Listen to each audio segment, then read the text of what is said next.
Welcome, everyone. So this is our 6th class here in the 2nd volume of Biological Fitness. And we're just going to keep building on what we've been doing, but bringing in new elements. And I think where I'd like to start by orienting you to today's lesson is that once again, this is a lesson where the movement practice really also takes us into a very interesting psychological space. And the reason for that, well, there's several reasons, but this is a lesson about symmetry in some senses. And the first thing to be very clear on is you are not symmetrical. Your actual body structure is not symmetrical. You do have an arm on each side, a leg on each side, an ear on each side. You do have your nose and your mouth and your breastbone, your belly button down the middle. There's many aspects that are symmetrical, but ultimately you are not symmetrical, especially the arrangement of your organs on the inside.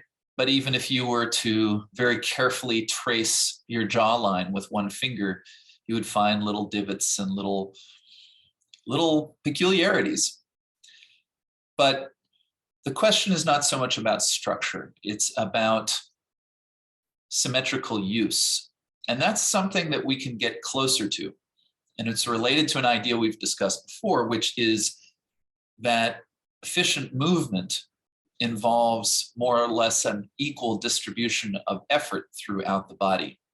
And so in particular, how much are we efforting on the right side? How much are we efforting on the left side? Another question is, where exactly is my middle?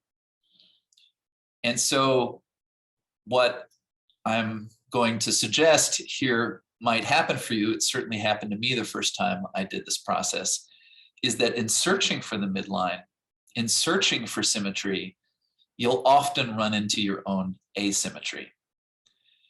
And that can be very frustrating. So as we go through the process, there are going to be physical movements, there are going to be particular things in terms of your orientation and space that you're going to be working on. But I think there's also a good chance that you're going to, at different moments, find that you are confronting frustration, confusion.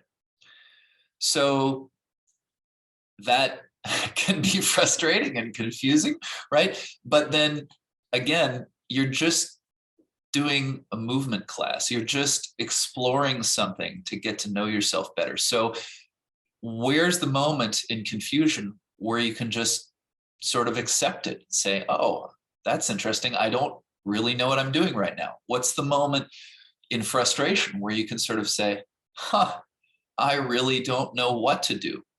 And then maybe have a little bit of compassion for yourself. Maybe it's humorous to you, right? Because that is very much embedded in this practice, along with the kind of particular biomechanical coordinations that you're learning. And hopefully some of our previous classes have also allowed you to see that when you are physically balanced, when your breath is flowing and easy, when the use of your musculature feels minimal, like you're not tensing unnecessarily, well, you've created a new kind of space for your thinking. You've created a new kind of space for your emotions to move through. So all of these aspects really are connected. In fact, Moshe Feldenkrais, creator of the Feldenkrais method, which we are doing here, he said that in every moment, we're always doing 4 things. We are thinking, sensing, and that's like, the sense of touch, your vision, your hearing, feeling, and that's more like the emotional sense of feeling, and doing. Thinking, sensing, feeling, and doing. Those are all happening simultaneously. And even though the practice, the emphasis seems to be on the movements, it's always reverberating through these other elements of experience. And this basic idea that's always mentioned in awareness through movement about not using too much effort, that begins to also deal with your psychology, right? Because why do we do too much? Why is it that we think somehow if we just do a certain number of repetitions of an exercise, even when the final repetitions are starting to really hurt, why do we think that we're doing something good for ourselves when we can feel that we're creating pain? Now, this is not to say that all of life should be painless, but it's to bring attention to the efforts we're making and whether they are necessary or whether we're just driving ourselves because of some emotional kind of momentum that we've created. So that's really underneath the practice today. But as I said, you're going to kind of be searching for the midline. And so this is very much a question of your orientation in space, which is an absolute necessity for any organism, is to be oriented, to know where you are. And of course, we're always working on the self-image, which includes all of these 4 elements that I was talking about, but on the very basic physical plane, it's like, where am I in space? Where are my limbs? How do they work? How do they coordinate? Because if I fall, or if I kind of stumble or just get disoriented, usually that experience, if you can slow it down enough, it's like you don't know where you are, or maybe you don't know where your feet are under you, and that's when you fall, something like that. So these things are all mixed together. The last thing I want to say about this, and maybe this kind of helps tie some of these different things together, is at the same time, the instructions, they're really not so much instructions as suggestions, invitations to explore something. So as we go through the process, you can rest whenever you want, even if you don't hear me suggesting the rest in that moment. And you'll see that the actual physical sort of game that we're playing, the movements that we're exploring, they all have something very particular. There's a constraint, and all Feldenkrais lessons for the most part have some element of constraint so that you can't do just anything. But within that constraint, you're exploring what can you do. So what freedoms are available within this constraint. And so that means there's an element of play, there's an element of improvisation here. There's a lot that's left up to you. So what does it mean to be autonomous in this situation, even though part of what's happening is you're listening to someone guide you or give you sort of the roadmap of what you're doing? In fact, if you come back to this class later on, it's even very much within the spirit of what we're doing for you to just stop the recording at a certain point and just do these things on your own once you understand what the idea is, right? So that you can really eventually kind of take over ownership of your practice. The recorded lessons that you get to practice awareness through movement, they're certainly helpful. I listen to recordings all the time myself in order to practice. But then at a certain point, when you kind of understand what is the thing that we're working on in this particular awareness through movement lesson, once you understand that, can you just work on it on your own? Can you on your own modulate your speed and your effort? Can you on your own be curious? Can you on your own get a sense of when do I need to just stop and take a rest? Those are very valuable skills and at the heart of what you're learning here, in addition to what we do specifically with the movements of the body in each class. Okay, so I wanted to give you that kind of frame. Our class will mostly involve lying on the back. There's going to be a little moment of sitting up on the floor, but mostly it's lying on the back. But as we so often do, I'm going to invite you to begin by standing.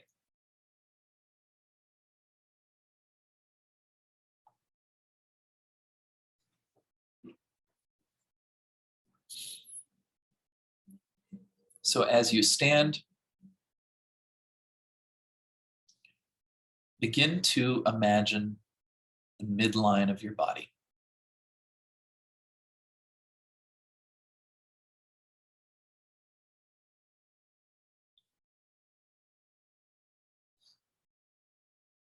How do you do that? Do you paint a stripe down the middle of yourself? You paint a stripe down the back of your body. Do you imagine your spine, tip of your nose or your breastbone? What are the landmarks you use? And do you feel the middle of yourself? So for a moment, drop the idea of the midline. Just feel your left side. If you like, you can shift your weight just a little bit over the left leg. Just feel what it's like to be on the left. Sense the space in the left side of the room, in front of you, behind you. Feel how your left eye, your left ear, your left nostril are open to the left side of the world. Just feel what that's like. And then come over to the right side. Have more weight on the right leg and orient yourself to the space in the right side of the room.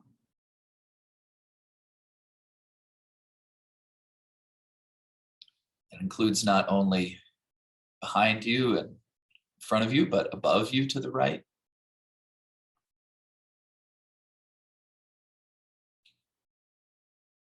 Sense where is the floor all along the right side of the room. How you relate to objects that are to your right. Okay, come back to the middle.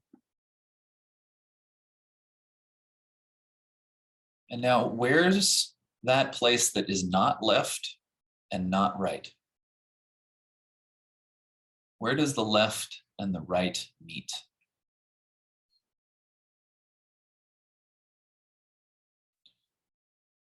And here's a funny thing that most of us will end up noticing as we go along an exploration like this. If you did draw a line down the middle of your forehead, down the middle of your nose, through that groove above your lips, over the lips, and down the middle of your chin, and you just sort of stopped right there, but you had that line painted down the middle of your face.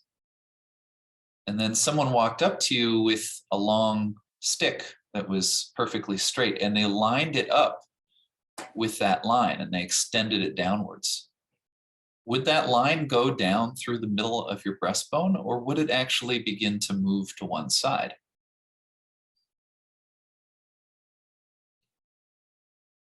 So if you sense that one ear is a little lower to the ground, you know already that to draw your midline in the sense of connecting the dots between your nose, your chin, your breastbone, your belly button, your pubic bone, that might not actually be a straight line. Okay, so let go of that for a moment. Just take a little walk through the room.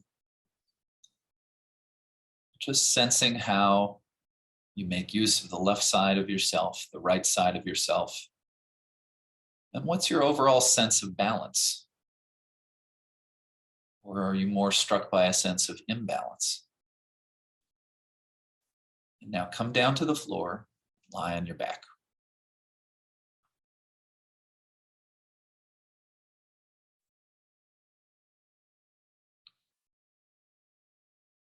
You can choose what's most comfortable for your legs, whether you stand the feet or you leave the legs long. But now, once again, begin to imagine midline. So imagine a point on the center of the top of your head. And then you can imagine there's a little marble, perhaps, and it rolls down the front of your forehead, down through the middle, between the eyes, down the bridge of the nose, into that little groove above your lips, over the lips, down the middle of your chin, down the middle of your throat, to the top of your breastbone, down the middle of your breastbone, between the ribs and coming to the top of your belly. Imagine the marble continues down Maybe it falls down into the navel for a moment. Then it continues to go down to your lower belly, down through the middle of the pubic bone, down to the floor, and it keeps moving down the floor in the space between your legs. You might notice whether one leg seems a little closer to that line or the other. Now, maybe we need to discard the idea of the marble, but can you imagine when it rolls back up the floor, that this time it moves along the back of your body? So up through the middle of your sacrum, tracing the line of your spine, all the way up through the lumbar curve and then between the ribs, but in the back now, up between the shoulder blades and along the curve of your neck that reaches up away from the floor and along the back of your head. And feel where the back of your head rests on the floor. And is it really the middle of the back of your skull, directly halfway between your two ears, or do you actually rest your head a little more on one side? The actual shape of your skull might not be a perfectly round or perfectly smooth surface back there. So it might be completely natural to have your head more to one side. Okay, but you get a sense here of the midline, but also a sense of it can be a little elusive. Again, just sense the right side of your body, your right leg, right side of your pelvis, the right side of your back, your right arm, right side of your neck, the right side of the room. Just keep sensing everything on the right as you breathe and notice the quality of your breathing. And then observe that your attention itself moves as you go now to pay attention to the left side of your body and the left side of the space around you. And breathe through this experience of attending to everything on the left. And notice if this is a slightly different breath, a different sensation, just by shifting your attention. And then once again, try to imagine where is that razor thin line right through the left and the right, that's not left and not right. Have your eyes closed. And now imagine that if there was a midline painted on your body, that it could now extend through space all the way up to the ceiling, almost as if a curtain had been dropped, like in theater. But the surface is perfectly flat and incredibly thin.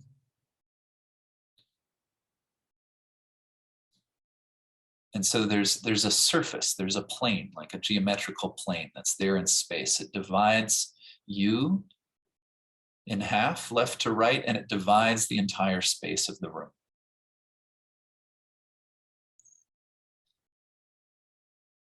And now, can you pick up your right hand from the floor and bring it in front of you and imagine that you could rest your hand on this plane, just as if you were resting your hand on the wall or resting your hand on the table. And so what that means is all 5 fingers are touching the plane. The heel of your palm is touching the plane. you haven't passed your hand through the plane, nor are you hovering a little away from the plane. So to get a sense, actually move your hand too far to the left so you know you've gone through the plane, and then bring your hand back to the right and feel when you're pulling away from the plane. And just move your hand back and forth through the plane, but make the movement smaller and smaller and smaller so you can get the sense that you're resting your hand on the plane. And of course, there's an effort that you're making to hold your arm in the air. So now go ahead and rest your arm.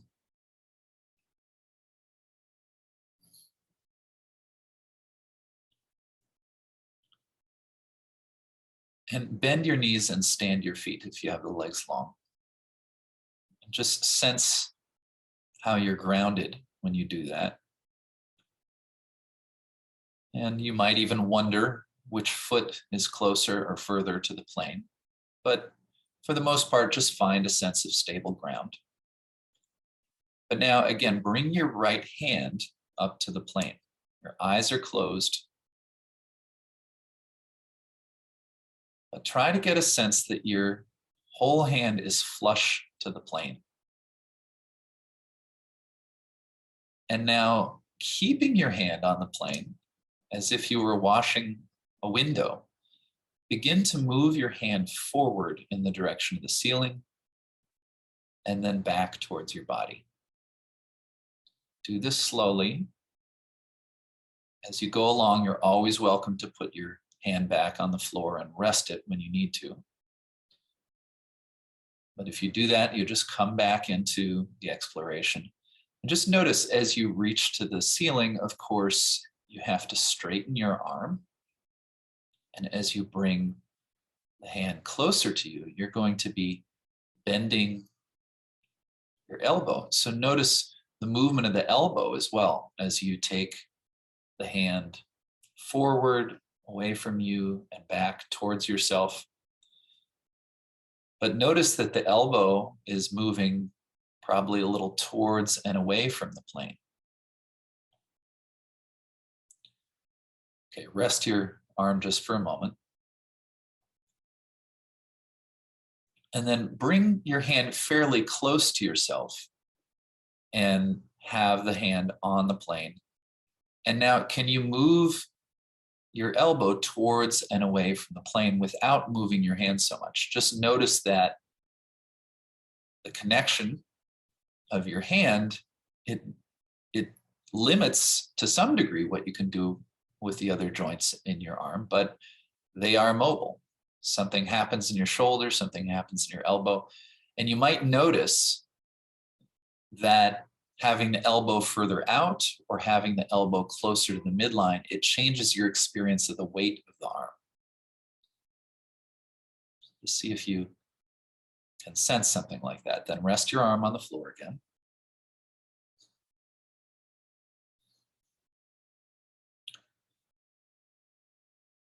And just for a moment, imagine your right hand. Imagine the fingers, the palm of the hand. And now imagine your left hand.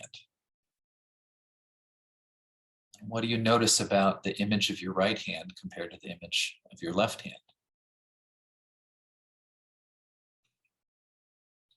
And now, just to come back to this idea of what's going on with the other joints, can you just have your right hand palm to the floor and just move your hand around a little bit down towards your pelvis? Probably not, you probably won't go too far in that direction, but bring it up towards your head or towards away from your body, but keep your whole hand flush to the floor. So the floor is another plane, right? But feel that if you keep the hand on the floor, there's still movement available in your wrist, your elbow, and your shoulder. And you might even sense that your forearm and your upper arm, there are movements of rotation that are taking place there. And so getting a little bit of a picture of how all the joints of the arm work like that might be helpful. as you now pick your arm up off the floor and bring the right hand to the plane. And now keep your hand touching the plane, not passing through, not pulling away, and begin to move in relation to yourself in the directions we're going to call up and down. In other words, towards your head, and if you like, even reaching up above your head and down towards your feet. But always keeping your hand flush to the plane. And you'll feel that at different places, like if your hand is right in front of your face, notice what you're doing with your wrist to keep the hand flush to the plane. If your hand is reaching to the furthest point below you, somewhere around your belly, or just reaching straight down with your arm straight, well, notice what the wrist is doing then and how the wrist has to adjust, or if you reach up overhead. And notice the movements of the elbow. And you can rest your arm on the floor at any time that you wish. So you have a kind of an open-ended exploration here of just touching the plane. And you've gone forward and back and up and down. So now can you explore circular movements on the plane with your right hand?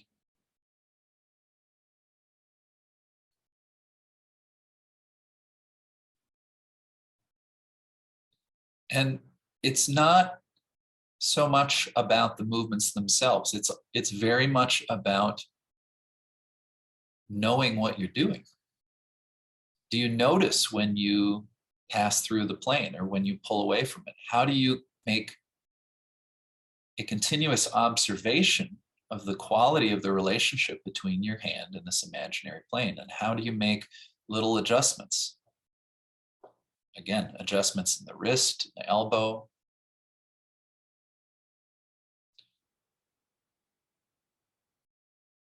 Okay, place your arm on the floor.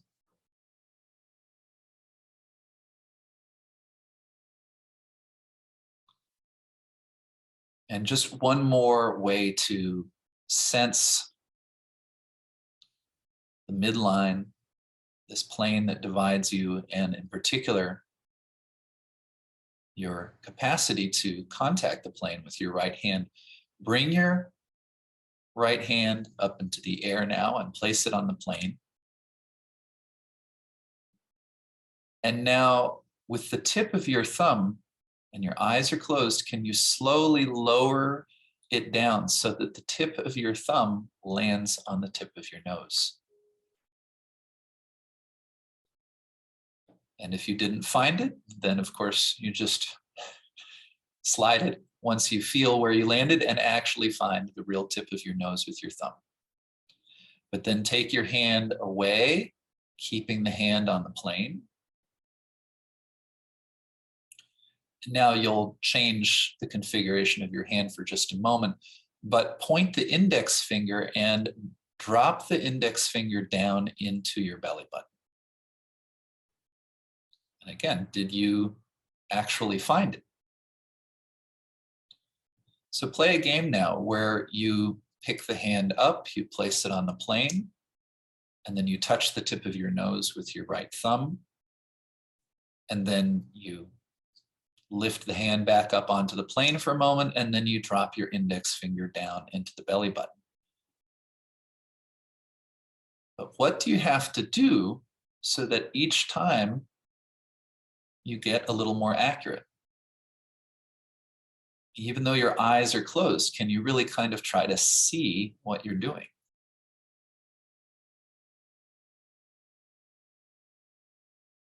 Okay, rest your arm on the floor.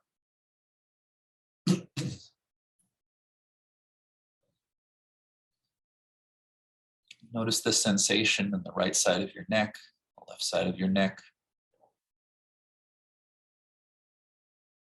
your right shoulder blade, your left shoulder blade. Stand your feet.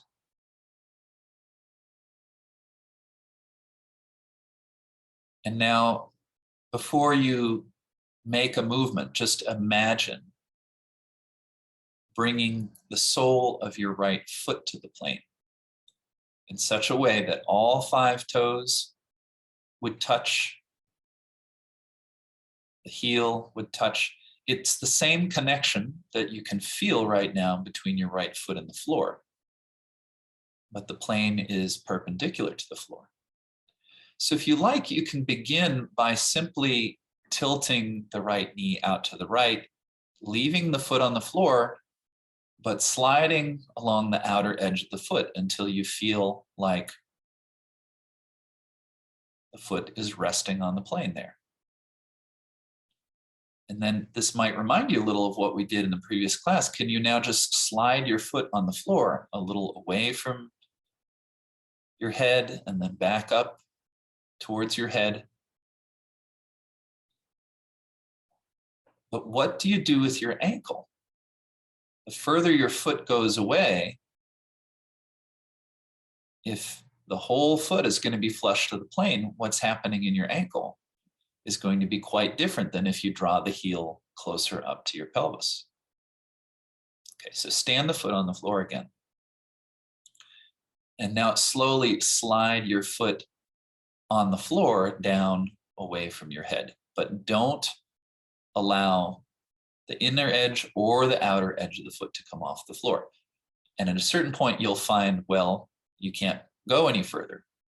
But notice now, if you let the right heel go a little to the outside, you let the toes go a little to the inside, maybe you can reach a little further, but still keep the sole of the foot flush and feel how the outside of your ankle has to really open, right?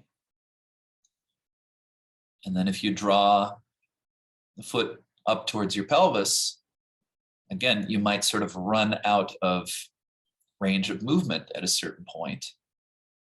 But you might find there's a little leeway if you turn the foot, if you change the orientation of the heel and the toes. And of course, even without sliding the foot down away and up towards you, you could just simply spin around an axis on the bottom of your foot so that the heel goes one way, the toes go the other way, and you keep the foot on the floor. And you feel the different things that are happening in your ankle. And then one last thing, just stand the foot more or less in a symmetrical place to the left foot and gently tilt your right knee a little in and out. And at first, go ahead and allow the soles, allow yourself to roll over the foot so you feel that you pick up one edge of the foot and then the other.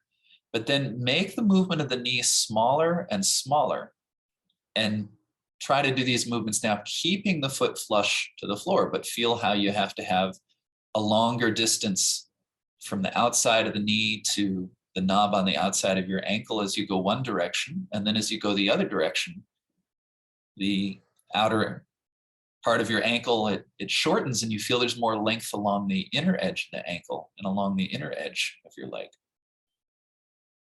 Okay, so now once again, bring the sole of your foot flush to the plane and slide the foot up and down on the floor, but feel what are you doing with your knee, with your ankle to keep the foot flush to the plane. And then can you begin to lift your foot into the air? Still imagining that you don't pass through, you don't pull away, that all 5 toes, the heel, are caressing the plane. But if you bring your foot as if to bring it up over your chest, what has to happen with the knee, the hip joint, the ankle, or if you reach your foot in the air now, further down away from your head, again, where do you have to find more length in your ankle? On the inside, on the outside? Okay, rest your foot on the floor. If you like, you can lengthen your legs to rest.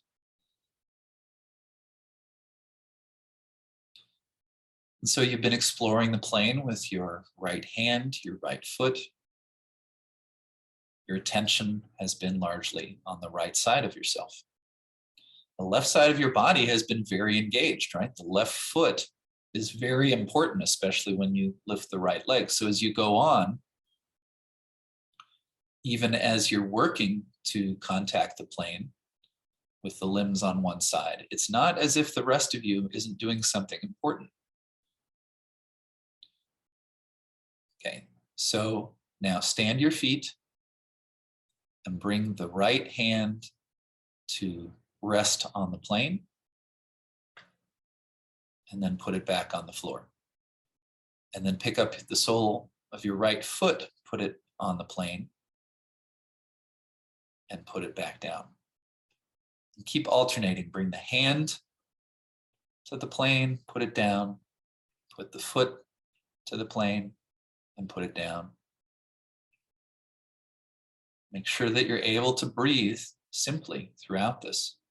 The leg especially is some weight, so how are you organizing yourself so that you use the amount of effort you need, but not so much that you stop the breath? And now can you bring both the sole of your right foot and your right hand to the plane? And begin to make movements with both the hand and the foot on the plane. You can move towards the ceiling in a way. You can move down and up along the length of your body. You can make circles. You can, of course, rest the limbs at any point that you need to. But then as you go on, you can move the limbs together. In other words, they both go forward towards the ceiling and they both come back, or they both go up and down. Or perhaps you're making opposing movements, where the hand and the foot go towards and away from each other, or one goes towards the ceiling while the other one goes towards the floor. And what's the balance of your attention between the hand and the foot as you do this? Do you find that you keep the hand on the plane, but you keep losing it with your foot? Or maybe it's the other way around. There's a lot happening here. Okay, so let it all go. Bring your arm and your leg to the floor, take a rest.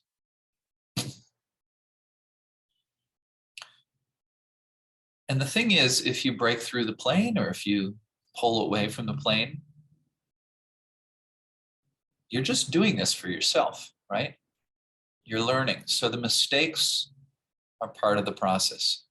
But feel what's your sense of clarity in the image of your body now on the right side. And even without having done these movements along the left, what's your sense of the midline? Are some of these things getting clearer to you?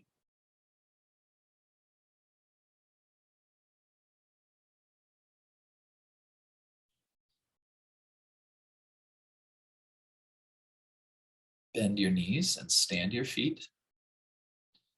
And now slowly bring your left hand to the plane.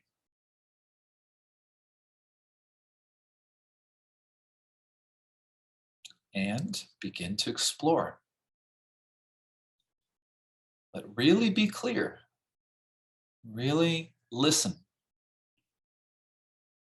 See with your imagination, with your eyes behind the closed lids. When are you on the plane? When do you pull away?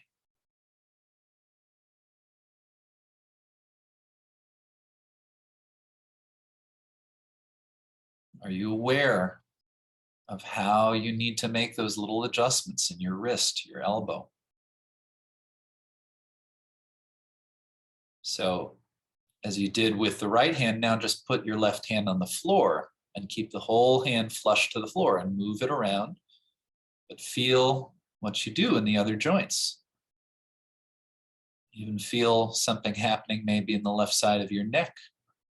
So you slide your hand here and there. Feel all those adjustments. How would you do this if suddenly your elbow couldn't move or your shoulder couldn't move, right? So what does it mean to be alive in all of those places? And then bring your left hand back to the plane.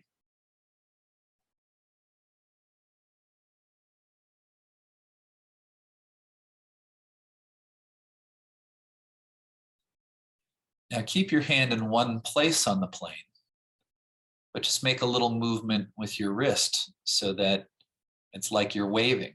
Your fingers go a little towards your face and a little away, but basically the hand's in the same place in space and you're not breaking the plane. But feel how this little movement of your wrist, it kind of changes the feeling throughout your whole arm. You can feel it in your elbow.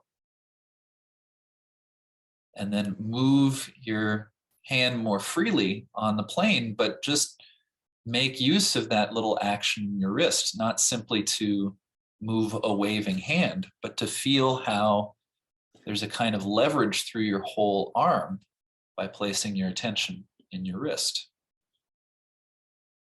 Okay, rest your arm for a moment. You see we're doing some different things here on the left side than what we did on the right, but the basic idea is the same. Exploring the plane that divides your body, that divides the space. Opening up more possibilities. Bring your left hand to the plane one more time and just place it somewhere on the plane. And now bring the fingers of your left hand together so there's no space in between the fingers. And then open those spaces apart as wide as you can. And keep doing that. Open and close the gaps between your fingers. And see if this too doesn't change something in your arm more generally. What do you feel in the forearm when you bring the fingers together and when you open them? Now, can you do something you did on the other side? You leave the hand on the plane, but you move your elbow a little towards the plane and a little away from the plane, which changes the angle in your wrist. And you might sense that there's some rotation in the forearm, the upper arm. But can you keep the hand on the plane? And then as the elbow goes towards the plane, can you open the fingers away from each other? And as the elbow goes away, can you close the gaps between the fingers? Or you could, of course, reverse the coordination of the movement of the elbow and the spreading and closing of the fingers, right? And you could wave the wrist. And then again, just move the hand anywhere you wish on the plane, but sense that all of these actions are possible without taking your hand off the plane. And all of these actions are not simply different gestures that you can make, but they're internal ways of organizing what you're doing, of feeling the movement from different parts of your arm, maybe from different parts of your chest. So you make these movements and feel as your hand goes towards the ceiling in a way, or up above you, or down towards your feet. Feel how the pressure is changing on the floor behind your back.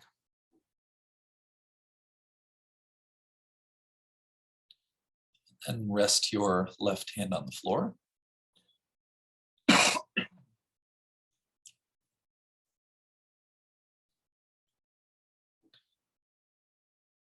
And then if you like, you can begin, as you did on the right side, on the floor, but bring the sole of your left foot to the plane. And if you slide the foot along the outer edge towards your pelvis and away, what do you need to do to make sure that the big toe is always on the plane, as well as the pinky toe, and that the heel is always on the plane? So for a moment, just rest your foot on the plane. Your knee will probably be up away from the floor a little bit. Imagine something that you did in an earlier class. Imagine if there was a person sitting there and they could hold your leg and they could put their hand just below the knee and they could turn the bones of your lower leg a little around themselves to the inside and the outside. And just see, what do you feel through your leg when you do that? And how does it change your perception of how your foot moves on the plane? And then slide the foot again. But do you sense that sliding the foot towards yourself and away, it's actually inviting some kind of internal spiraling through the bones of your leg, both in the lower leg and in the upper leg? Okay, put your foot on the floor to rest for a moment. Your right foot is standing also. And then be very aware of the right leg, the right side of yourself, as you now pick the left foot up into the air and place the sole of the foot on the plane. As you move the foot now, can you keep the right foot flush? Because if you begin to feel that the right knee tilts inwards or outwards, it's going to impact your ability to keep the left foot on the plane.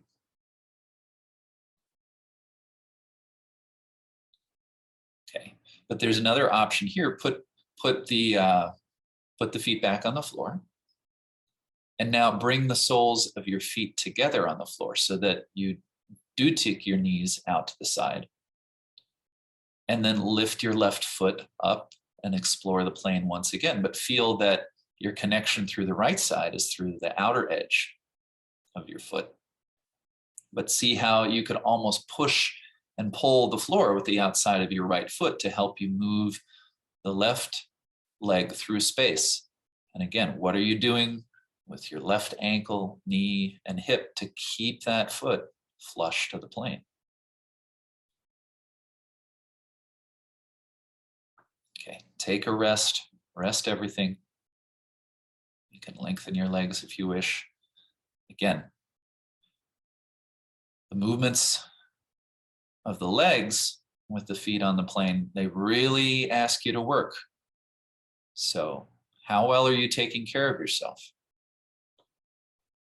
Whatever directions or suggestions that you're hearing from me, you want to be listening even more attentively to the sensations in your body. And if you're getting the sense that you're just moving into stress, that's a good moment to stop, even if I'm still talking about some aspect of the movement, right? I'm just giving you all these options.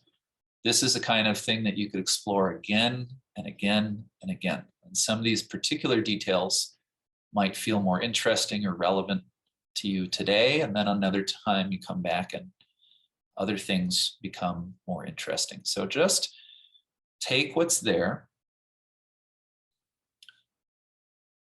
and take care of yourself. Let's stand to your feet now and bring your left foot and your left hand to the plane.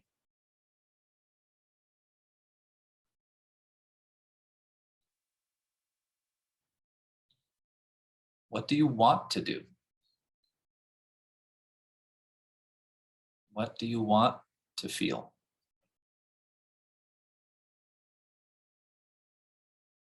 What are some of the variations that you remember? How could you combine what you're doing with your foot and your hand in interesting ways? Do you need a rest? Or would you like to keep going, keep exploring?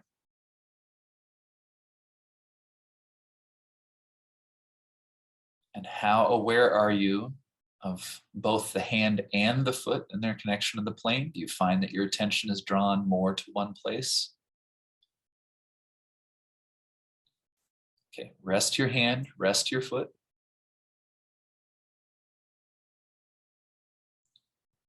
And then bring your left hand to the plane and bring your right foot to the plane. So one hand, one foot again, but now it's on a diagonal.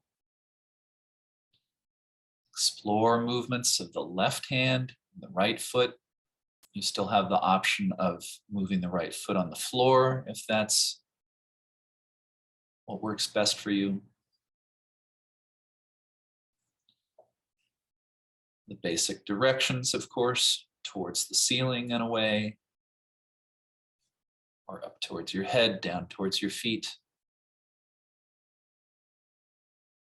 And you can connect those into circles. Can you make a circle with your hand and your foot together?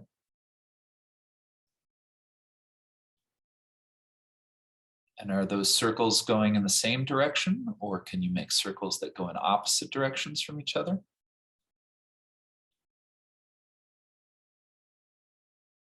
Okay, rest your right foot in your left hand. Bring your left foot and your right hand to the plane.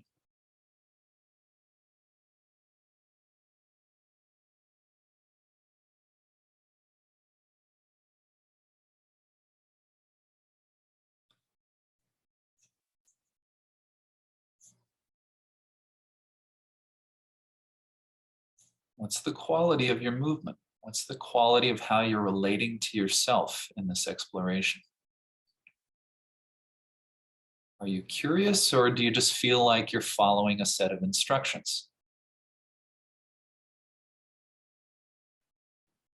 So if you find you get bored, that's probably a good moment to take a rest as well, right? So you can refresh your attention. You can reflect on what you did.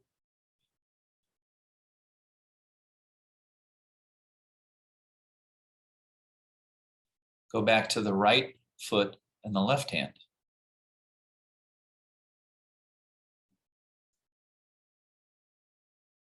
And then also bring up your right hand. So you have both hands and your right foot. And then keep going with both hands. Put your right foot on the floor and bring your left foot to the plane.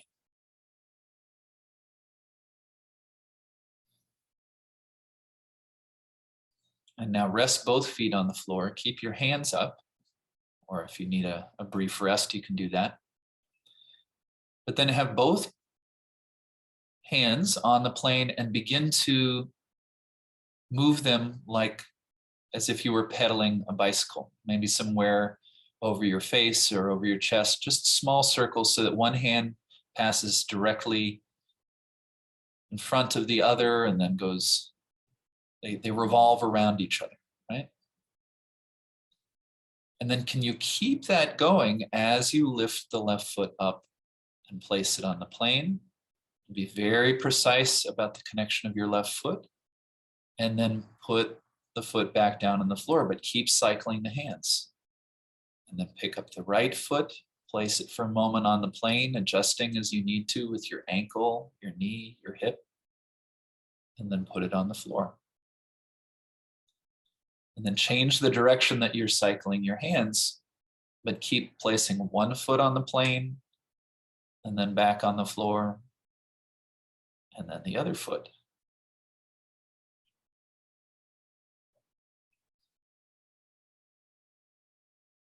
Okay, take a complete rest.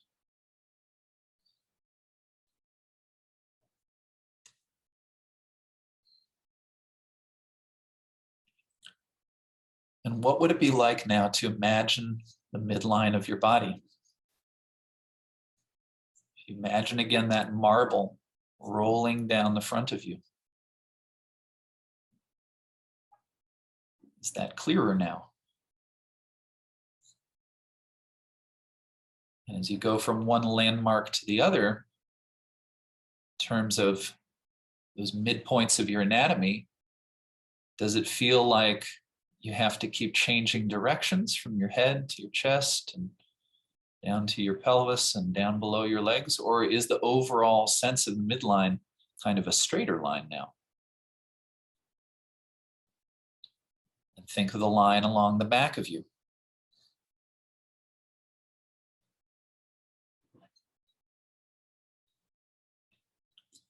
And as you try to imagine the midline, Pay attention to how you're using your eyes. Do you feel like you're tracking this movement from one side with one eye more than the other? So now put the marble on the front of you, and as it rolls, just follow the movement with your right eye. Really sense what's happening with your eye. Sense your eye in terms of the musculature of the eye. Can the eye be relaxed as it watches the marble go down, tracks it going back up? And as the right eye is looking, does the left eye need to do a lot of work? And then switch and observe this imaginary movement with your left eye. Notice if there's a change in your breathing when you change from one eye to the other. Is there a different feeling throughout your body just because one eye is more engaged?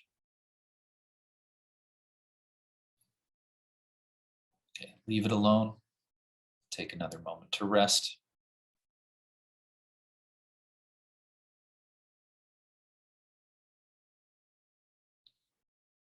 And now you're going to break through the plane just for a moment as you roll to your side and come up to sit. And bring the soles of your feet together, and you can rest your hands somewhere behind you. You can use your arms for support. And just think that you've got your feet on the plane. And now leave your left foot where it is, and just with your right foot, move it a little towards and away from yourself. So you caress the sole of your left foot with your right foot. Then bring it back and move the left foot this way.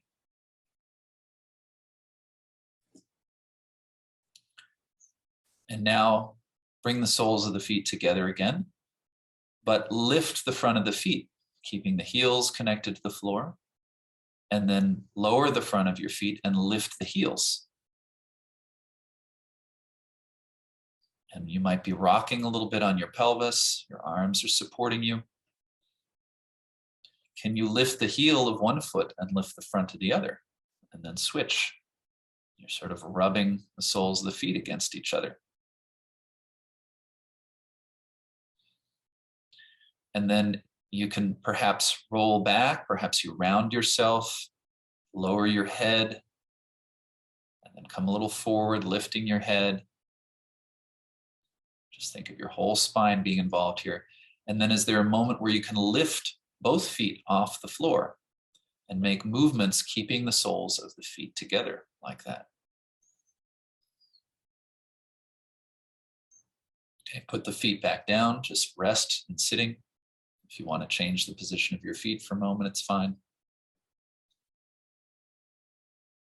And then bring the soles of the feet together and just lift one foot up into the air and begin to move it on the plane. And then would it be possible to take one hand off the floor and explore the plane with one hand and one foot here and sitting? Which hand do you use?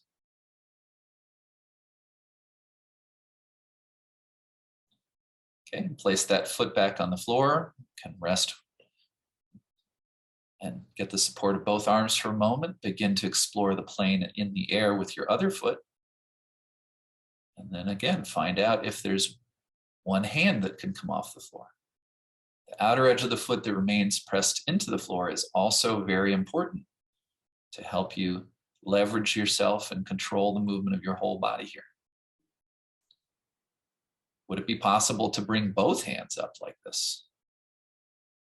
Just play for a moment with the plane, with either foot, either hand, but you're upright here and sitting. Feel the movement of rocking on your pelvis, how you move your head through space, your chest. Okay, come back down and rest on your back.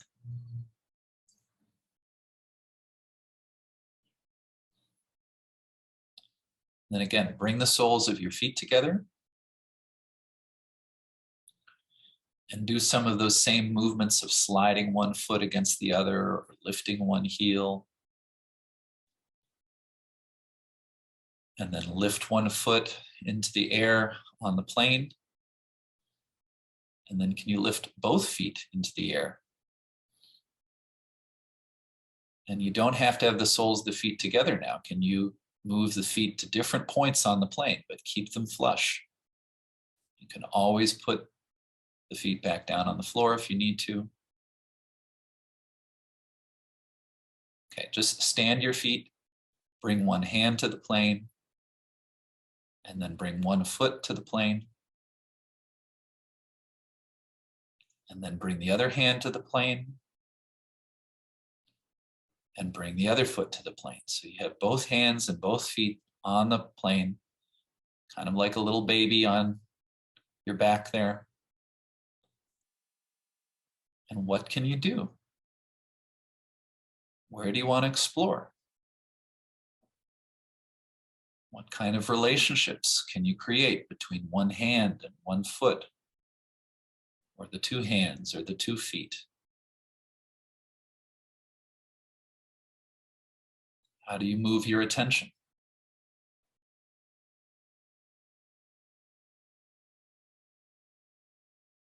How do you know that you need to rest?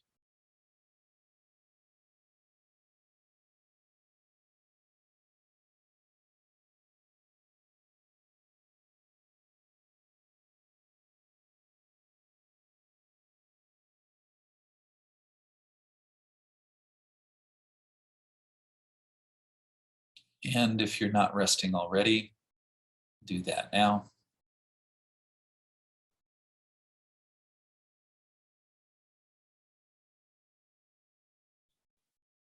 And how do you experience now that line that's not left and not right?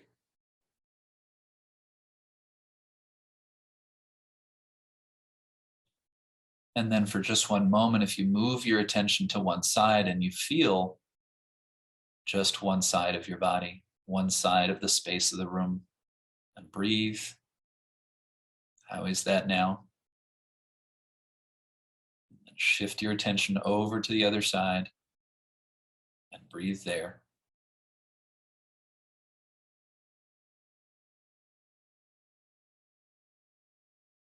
And then come back and look for the place that's not left and not right.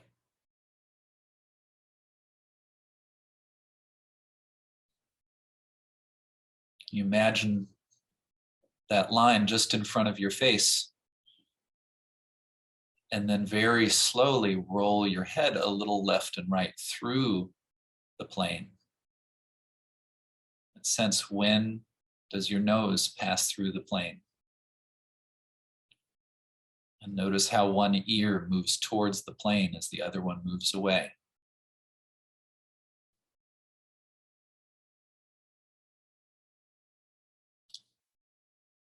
And then bend your knees, stand your feet, roll to the side, and just try to keep that middle with you as you come up off the floor into standing.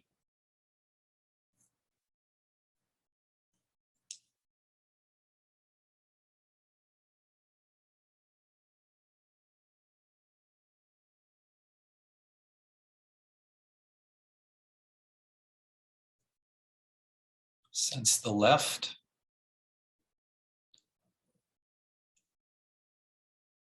sense the right, and then sense the not left, not right.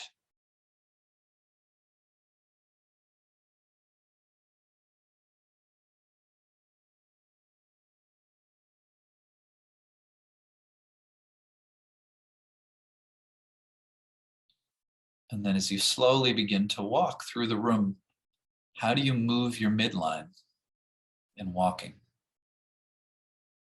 If it was a stripe down the middle of you, along the front, along the back, that line definitely wouldn't say stay straight as you walk, but what does it do? How does your breastbone move? How do each of your shoulders move in relation to the other? Does your head continuously glide through the midline even as other parts of you are rotating underneath? Can you actually move your head to look around, up, down, left, right as you walk?